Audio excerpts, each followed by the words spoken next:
নমস্কার, আপনারা দেখছেন তুহিনার হেলদি রান্না। আজ আমি রান্না করেছি সাদা পোলাও। বাড়িতে কিভাবে ঝরঝরে পোলাও বানানো যায় সেটাই দেখাবো। সবার প্রথমে আমি 1 বাটি মাপ করে বাসমতি চাল জলে ভিজিয়ে নিলাম। চালটা জলের মধ্যে দিয়ে আমি ভালো করে ভিজিয়ে দিলাম আর একটা চাপা দিয়ে দিলাম। মোটামুটি 30 মিনিট ভিজিয়ে রাখার পর আমি চাপাটা খুলে নিলাম। আমি প্রায় 2-3 বার জল পাল্টে পাল্টে এই চালগুলোকে ধুয়ে নিয়েছি। এবারে এই চালগুলোকে জল থেকে আলাদা করে নিতে হবে। এখন চালগুলোকে আমি জল ঝারিয়ে ঝারিয়ে থালার ওপর মেলে দিলাম। জলটা ঝারিয়ে ঝারিয়ে তোলার সময় যতটুকুনি জল থালার একধারে জমবে সেটাকেও আমি ফেলে দেব।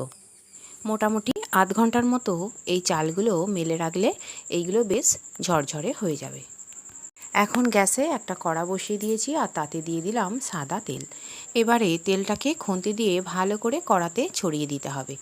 আর বেশ কিছুটা কাজু আর কিশমিশ আমি এতে দিয়ে দিলাম, ভেজে নেব। কাজু আর কিশমিশের গায়ে হালকা বাদামি রং ধরলেই আমি এইগুলোকে তুলে নেব।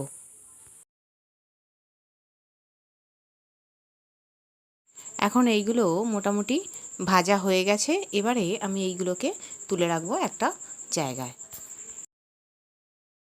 কাজু আর কিশমিশগুলো তুলে নেবার পর আমি কড়াতে দিয়ে দেব আরও কিছুটা পরিমাণ সাদা তেল। এই তেলের ওপরে দিয়ে দেব আমি 1 চামচ করে মোট 2 চামচ ঘি। এই পোলাওটা শুধু ঘি দিয়েই করা যায়, কিন্তু আমি এখানে সাদা তেল আর ঘি দুরকম দিয়েই করছি। দিয়ে দিলাম 5টার মতো ফাটানো এলাচ, 5 টুকরো ডালচিনি আর 5টা লবঙ্গ, 3টে তেজপাতা আর আধখানার মতো জয়িত্রী। এবারে এই গরম মশলাগুলোকে ভালো করে ভেজে নিতে হবে। ভেজে নেবার পর আমি এতে দিয়ে দিলাম 1/2 চামচ আদা বাটা। আদাটাকেও তেলের মধ্যে খুব সুন্দর করে ভেজে নিতে হবে। কিছুক্ষণ ভেজে নেবার পর আদাটার কাঁচা গন্ধ চলে গেলে আমি এতে দিয়ে দেব সেই মেলে রাখা বাসমতি চালটা। চালটা বেশ কিছুক্ষণ মেলে রাখার পর বেশ ঝরঝরে হয়ে গেছে। এবারে এইগুলোকে কড়াতে ঢেলে বেশ কিছুক্ষণ ধরে ভেজে নিতে হবে ঘিয়ের মধ্যে। এই সময় গ্যাসের ফ্লেমটা কমানো থাকবে আর চালগুলোকে অনবরত নাড়াচাড়া করে ভেজে নিতে হবে।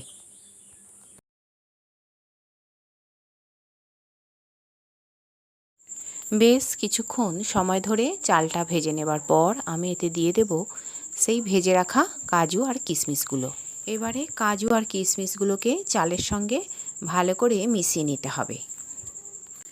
এবারে আমি এর ওপরে দিয়ে দেব স্বাদ মতো নুন আর চিনি। আমি এখানে মোট 4 চামচ চিনি ব্যবহার করলাম।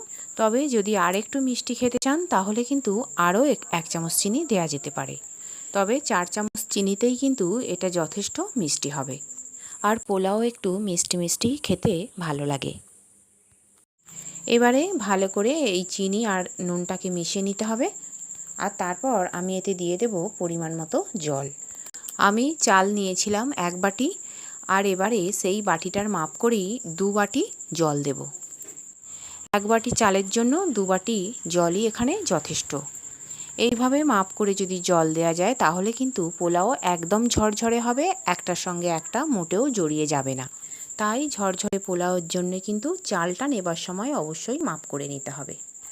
এদিকে আমি চাপাটা দিয়ে দিয়েছিলাম সিদ্ধ হবার জন্য, আর মিনিট 10 পর চাপাটা খুলে আমি দিয়ে দিলাম 1/2 কাপের মতো দুধ আর 4টে চেরা কাঁচা লঙ্কা। আর কড়ার নিচে যাতে লেগে না যায় খুন্তি দিয়ে কয়েকবার একটু নিচেটা আলগা করে দিতে হবে।